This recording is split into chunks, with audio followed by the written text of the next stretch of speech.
Hey guys, welcome back to Clash with Barndo. We have the recap here, Aussie Addicts versus OneHive Invicta. Now this was the last round of CWL Rising for Season 2, 84 to 80, big win, big win. I'm a little bit tired, it's a bit of an end of a final day, but I need to get this recorded before bed, otherwise it's all going to be gone by the morning. 84 to 80, this probably would have been a war that no one would have tipped us to win. Much like the Gunma Samurai, and we came through 84-80. I'm going to say it one more time. It was awesome. It was awesome to wake up. I was in bed when the war finished. We did have one Town Hall 10v10 triple. I'll show that replay through there. And you can see on the bases there, we didn't get 86 with that. So what that meant was we had a couple of hit down fails from our 11s, but OneHive had the same sort of problems here. As you can see, the bases, they're 3 stars. So we'll go through some, I'll go through the numbers as well. But looking at the bases, we had 2 Town Hall 11 fails on AA's side. Invicta had 3 fails. There was just the one Town Hall 10v10. But Town Hall 9s all round, both sides did really, really awesome. There was 4 6-packs on Aussie Addicts side compared to 6 6-packs on Invicta's side. Invicta probably had us on the Town Hall 9s. I would say they had, 9 opens compared to our 6. So it wasn't that we did bad. They just did a few better. So the thing that really hurt them, I think this war was, the big one was 6 attacks there on Dave, 5 attacks on Jess. They just couldn't get the Town Hall 10 versus 11s to work.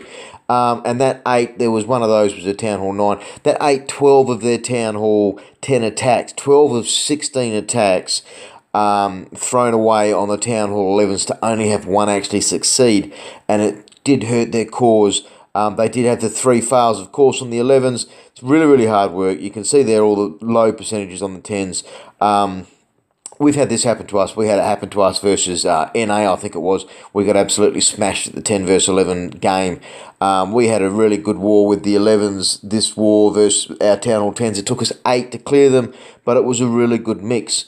One was fresh hit by Sir David. One took a second hit to get it down, and then there was one that took 5, and it was a bit of a variation. It was a really funny comment from one of my close mates, just said, what are you doing? And it sort of, yeah, we questioned the way we were attacking it, and it worked really, really well. So really only there was one base that sort of caused Aussie Addicts any dramas at Town Hall 9, and that was actually a couple of attacks by myself. Had a 95, 97, 98% thrown on it, sorry, 98, 99% thrown on it. But out of our Town Hall 9s, a funny little stat that I saw was there was, out of the 13 non-successful hits from our Town Hall 9, 7 of them were in the 90% plus range. So half of our hits, whilst not successful, were all up there. So Town Hall 9 game is copping a bit of a beating at the moment. There's so many viable armies and really, really good. But the fresh hit 9 versus 9s was 11 to 11 apiece, and it was just a good war all round. Really awesome fun to organise with Invicta. And you can see here, this is the raid from Hunts on their number 6. This was the 3rd Town Hall 10 versus 10 attempt. Slight variations on each one. The Queen goes down. Now, the Baby Dragon was meant to be tanking that Expo to allow some wall breakers to go into this section here. The reason being was there was a King's Kill Squad designated to go into that. We know the base had a Baby Dragon clan castle. It was a Baby Dragon, it was a Witch and Wizards. Really weird clan castle. It's probably allowed the 10v10 triple. I'm assuming that clan castle was used like that to try to cause a Town Hall 11 versus 10 upset. You see the Queen versus Queen there. No need to pop any rages or anything like that. The biggest problem was that the wall breakers were actually meant to come in lower on the first 2 attempts. That's where they went. But this one they had to change because of the dramas over on the left-hand side. So a bit of quick thinking on the side there. So you see now the Queen goes in. The problem with this is that you can see the Queen is going to walk all the way around, and she's going to get both of those Infernos in time. You're going to walk into a Baby Dragon clan castle, so it's not a real major problem. If it was a Hound Loon, the queen would get stuck there for a bit of time, require a rage and some kind of assistance. But you see the prep up with the rage, the king's squad down the bottom, that's going ahead. Golem, king, 4 bowlers. No rage, no spells for that. It's just flat out dry. And then you can see some hogs coming in from the bottom. So it was a really fun raid to plan. It was great that we got a 10 versus 10, and it did put a bit of pressure on Invicta where it was. We didn't really get any other major trains to go, but it's just awesome to be able to plan these 10v10s. This is where we're failing as a side at Aussie Addicts, is getting these chances to be able to run, and you can see there's just so many hogs left. King's still alive, old Jimmy Bob fought it strong, all 4 bowlers still alive, Queen's still alive, obviously healers, and it was just really awesome to get that 10v10 on the board. Only our 3rd one for the year, so for Season 2 that is. You can sort of see we're not unrealistic as a clan of where we are. To make finals is pretty bloody exciting. All round, it's so stoked with my team. We've been here from Season 1 in Light to Season 2 in Rising. We're in the finals. I think Invicta have made the finals. From what I see, as Aussie Addicts, we're going to be taking on Crow Legion. I've just got to double check that tomorrow. It's getting pretty late now, but the first photo listing I've seen there is that and Invicta take on, I think it was Predominance. So the winner of those 2 wars will fight off. So we may actually see Invicta the following week, or obviously if we lose, we're out. But if we do beat Crow Legion, then we would see either Predominance or Invicta. So you see here from JSP, a Queen walk into Valks. And I really like this. It was a good mix of the Valks. They went in, they did well. Now the healers are going to get absolutely huge value through the midfield there because of those double setups with the air defences. It's a bit of a common strat you're seeing coming to Town Hall 9s. And it's opened up these armies that have been available but kind of knocked out for a while. But you see there was a Clan Castle Hogs thrown in there, really spot on raid from JSP. This was towards the end of a war, and in the scheme of things, we've struggled at times closing off a war with the last couple of bases, and JSP came and he's knocked us out fresh, got the old redheads back on the table, and it was a really fun raid to watch. Now I'm going to show more than I would usually show in the raids. Really hard to pick all the best raids in this war, but when you've got 11 fresh hits and some really stellar hits, but there was a lot of different raids from our players this war, people talking. We did have a bit of a quiet patch through the afternoon, but people really getting on board, talking, planning, helping each other. You see Muzza come in here with a Gobo Ho. It's one of his stock armies that he loves to smash out. And it worked really well. So yeah, it's really exciting work to be back into to get into finals for the first time, Season 2, and who knows how far we can go. You never know. Our 10v10s, we've been working hard. We've been doing the extra potlucks, running the trains with our Town Hall 10s. We've done all kinds of things. We even did a bit of a Bando versus Aussie Addicts whilst I was on holidays. And you just see here, Muzza absolutely smashed that base apart. Bowlers alive, Queen alive, heaps of hogs alive. Good solid Gobo Ho. Next we're going to go to, where was it? I think Kimmy hit not Wolverine. It was base number 19. He's gone in with a witch slap. Level 30 Queen finally. Old Kimmy there taking her time to get it up to a max Queen.